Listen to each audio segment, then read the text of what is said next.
Hello बच्चों, ये basic level का क्वेश्चन है। जो बच्चे बीजगणित के बारे में अगर बेसिक के बारे में जानकारी होगा वही बच्चे आगे का बीजगणित का जो भी क्वेश्चन होगा उसको सॉल्व कर पाएंगे। जिसको ये बेसिक चीज़ के बारे में अगर पता नहीं होगा वो कभी नहीं क्वेश्चन को सॉल्व कर पाएंगे। यानी बीजगणित का सवाल समझने के लिए इस रूल को फॉलो अगर जो अच्छे से कर लिया, समझ लीजिए उसको बीजगणित का कोई भी क्वेश्चन होगा उसको परेशान कर ही नहीं सकता है। वो कैसे भी क्वेश्चन देकर तुरंत बोलेगा इसका आंसर ऐसे होगा। लेकिन ये बेसिक फार्मूला पर सेट किया हुआ छोटा छोटा क्वेश्चन है, उसको हमको सॉल्व करना है। यानी यहाँ पर दिया है plus x plus x plus x, यानी x plus x x plus x, यानी 3x दिया है। तो 3x को जोड़ेंगे तो हम 3 आगे लिख कर x लिख देंगे।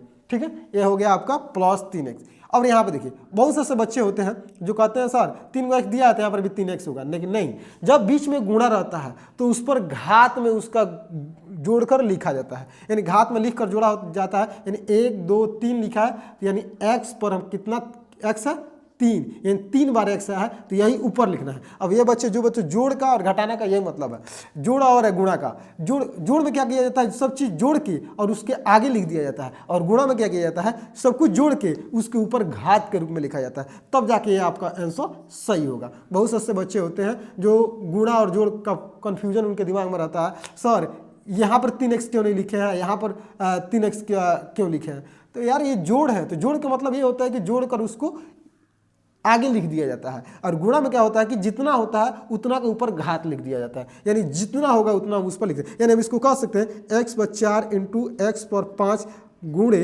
सॉरी पॉइंट दे सकते हैं क्योंकि सब में पॉइंट दिया है, x पर 2 है तो इसका आंसर कितना आएगा। तो इसमें कुछ नहीं करना, x को होगा x हम नोट कर देंगे और x पर जितना घात होगा सबको जोड़ के ऊपर लिख देंगे। यानी x पर 4 5 9 2 11, यानी x पे घात 11 हो जाएगा, तो ये मेरा आंसर हो जाएगा।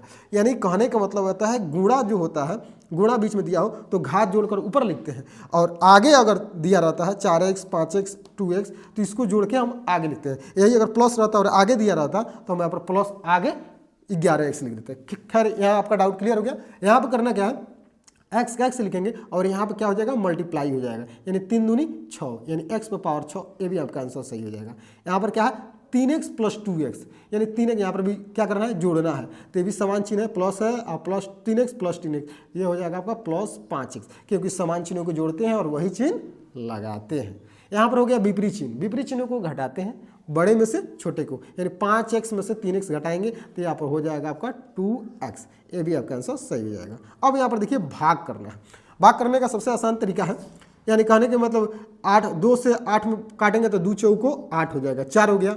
x पर 7 और x पर 3 का मतलब ये होता है x पर 4, x को होगा 4 गो, x 4 गो और x नीचे का होगा 3 गो, यानी 3 गो से, सॉरी 4 गो हो गया ना, 3 गो से 7 गो है ना, तो 4 ये हो गया और गुणे 3 और लिख दीजिए, ये 4 हो गया और 3 हो गया, यानी आपका ये 3 से 3 ये कट जाएगा, यानी आपका ये भी x पर 3 गो है और x पर ये भी 3 कट जाएगा, यानी x पर कितना बच जाएगा, x ऊपर बचा क्या 4, ये आपका 4 आंसर हो जाएगा। ठीक है, अब सेम क्वेश्चन, ये क्वेश्चन और ये क्वेश्चन आपका सेम है, इसका आंसर आप लोग कमेंट बॉक्स में दीजिए। ठीक है, और वीडियो अच्छा लगा तो वीडियो को लाइक करें, चैनल पर नए हो तो सब्सक्राइब करें। Thank you.